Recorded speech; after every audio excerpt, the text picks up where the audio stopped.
নমস্কার বন্ধুরা, আশা করছি আপনারা সবাই খুব ভালো আছেন। আমি অনিমা চলে এসেছি আবার একটা নতুন ভিডিও নিয়ে। একটা নতুন দিনের শুরুতে সবার দিনটা খুব ভালো কাটুক এই আশা নিয়েই ভিডিওটা শুরু করছি। আমার এই ভিডিওটা অনেক দিন আগেই শ্যুট করা ছিল, অনেক পুজো অনেক কিছু গেল, যার জন্য ভিডিওটা আমি এতদিন এডিট করতে পারিনি। সংসার অনেক কাজ থাকে, বুঝতেই পারছেন। এই সবজিগুলো আমি যখন কাটছিলাম তখন রাত মোটামুটি 11:30-12টা বাজে। তো তার মধ্যেই আমি একটুখানি ক্লিপ নিয়ে রেখেছিলাম, আর এটা ছিল তার পরের দিন।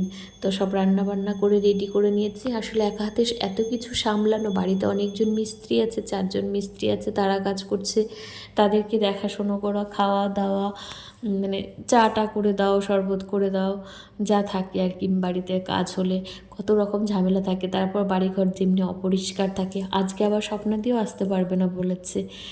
তো এই নিয়ে অনেক হিজিবিজির মধ্যে দিয়ে আর এত রান্না বাড়া, এত কিছু করা একটু চাপই ছিল, যার জন্য ফোনটা ধরে যে ক্লিপটা তুলবো সেই সময়টুকু আমার কাছে ছিল না। তো এখন স্ট্যান্ডে ফোনটা রেখে আমি একটুখানি ভিডিওটা করেছিলাম। তাও সব রান্নাবাড়া করে নিয়ে চলে এসেছি ওপরে, ঠাকুরের কাছে পুজো দেব। পুজো দিয়ে ভেবেছিলাম 12টার আগেই ভোগটা দেব, কিন্তু দিয়ে উঠতে পারিনি, সময়ের সাথে পেরে ওঠেনি। ওদেরকে দিয়ানকে খাইয়ে দাইয়ে স্নান করিয়ে ওদেরকেও তো রেডি করে নিয়ে আসতে হবে, নাহলে ওরাই বা শিখবে কী করে যে আমার মা বাবা এই করেছে। নেক্সট জেনারেশনকেও তো আমাদেরকে কিছু আমরা যেটা করছি তার কিছু পার্সেন্ট তো ওরা আমাদের কাছ থেকে শিখবে, সেই আশা নিয়েই তো আমাদের জীবনটা এগিয়ে চলে। তো ওরাও আমাদের দেখে কিছু একটা শিখুক। আমরা যতটা করব তার 10% অন্তত ওরা নেবে হয়তো, যে আমার মা বাবা এটা করতো। তো যাই হোক, বড় হোক, দেখা যাবে কেমন হয়। আর ও চলে গেল প্রণাম করে। আজকে আমার মায়ের মৃত্যুবার্ষিকী ছিল, ভেবেছিলাম 12টার আগেই সব কিছু করবো, কিন্তু হয়ে তো উঠলো না, একটু দেরিই হয়ে গেল। আর ওনাদের মিস্ত্রিরাও রয়েছে, ওনাদেরকেও খেতে টেতে দেবো। আমি এখন একটু ঠাকুরের নাম করে নিচ্ছিলাম, আর দিয়ান আমার পাশে বসেছিল। আজকে কিন্তু সবাই আমাকে খুব সাহায্য করেছে। এখন দেখছি যে সবাই চেষ্টা করে যে আমাকে একটু সাহায্য করার।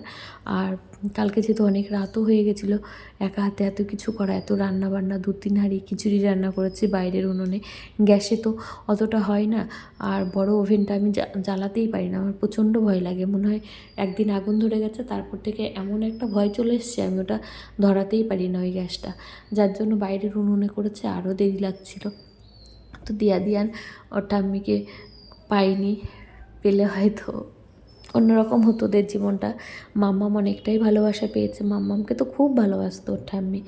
আর এই যে নাতি নাতনি দুজন যদি পেত তাহলে তো উনি অনেক খুশি হতো। উনি তো আর সেটা দেখে যেতে পারেননি। আমার শাশুড়ি মায়েরও কিন্তু জন্মোচ্ছিলে হয়েছিল, যদিও তারা কেউই নেই আজ। তো এই যে আমার হয়ে গেছে মোটামুটি ভোগ দেওয়া। এবার আমিও প্রণাম টনাম করে এবার নিচে যাব, সবাইকে সবার বাড়িতে বাড়িতে দিয়ে আসবো। আগে যেমন দিয়ান হওয়ার আগে 3-4 বছর বাড়িতেই অনুষ্ঠান করতাম, তখন কয়েকজন লোকজন বলা হতো, কিন্তু তারপরে ওরা হওয়ার পর থেকে আমি আর পারিনি। সত্যি কথা বলতে ওদের নিয়ে আমি আর পেরে উঠি না। বাড়িতে কয়েকজন লোক আসলে, বাড়িতে কেউ এলে তাদেরকে যতটা পারি আপ্যায়ন তো করতে হয়, অন্তত ভালো করে তাদেরকে একটু সময় দিতে হয়। সেটা আমার কাছে নেই, আমি দিতে পারি না। এতটাই ব্যস্ত হয়ে গেছি এখন, ওদের নিয়ে আমি পেরে উঠি না।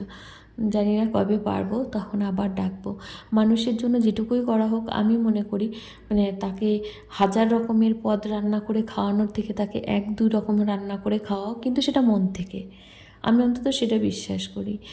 যাকে যেটুকুই নেই করো না কেন, যার জন্য সেটা মন থেকে করলে মনে হয় তারা অনেক বেশি খুশি হয়। আমিও ঠিক তাই, আমার নিজের ক্ষেত্রেও তাই।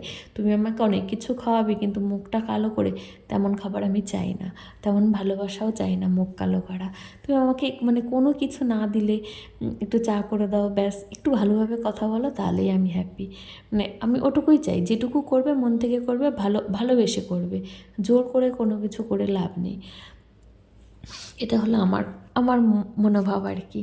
তো যাই হোক, এবার নিচে চলে গেছিলাম, তারপরে ভোগ টোগ দিয়ে নিচে গিয়ে সবাইকে বড়মশাই বেড়ে বেড়ে দিচ্ছিল থালায় থালায়, আমি সবার বাড়িতে দিয়ে এসেছিলাম। আর কাকার মেয়েও ছিল, রিয়া ছিল, তো দুজনে মিলে দিয়ে এসেছিলাম সবার বাড়িতে।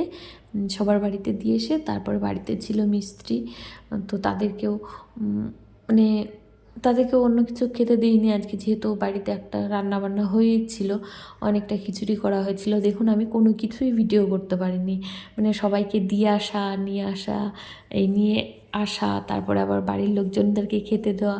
আসলে আমি না কাকে কি খাওয়ালাম দিলাম সেইটা ভিডিও করতেও না আমার মানে ভীষণ লজ্জা লাগে, কেমন যেন একটা লাগে। আমি ঠিক মানে নিজেই স্বাচ্ছন্দ্য বোধ করি না, তো সেটা অন্যজনের সামনে ভিডিও করে কি করে তুলে ধরবো।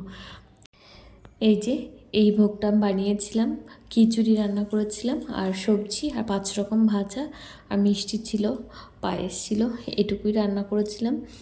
তো যাই হোক, খুব ভালোভাবে দিনটা কেটে গেছে, সবাই সাহায্য করেছে। সবাই ভালো থাকবেন, সুস্থ থাকবেন, দেখা হবে পরের একটা নতুন ভিডিওতে। আর সবাই যেন সবার পরিবারকে নিয়ে সবাই খুব ভালো থাকুক, এটাই চাই।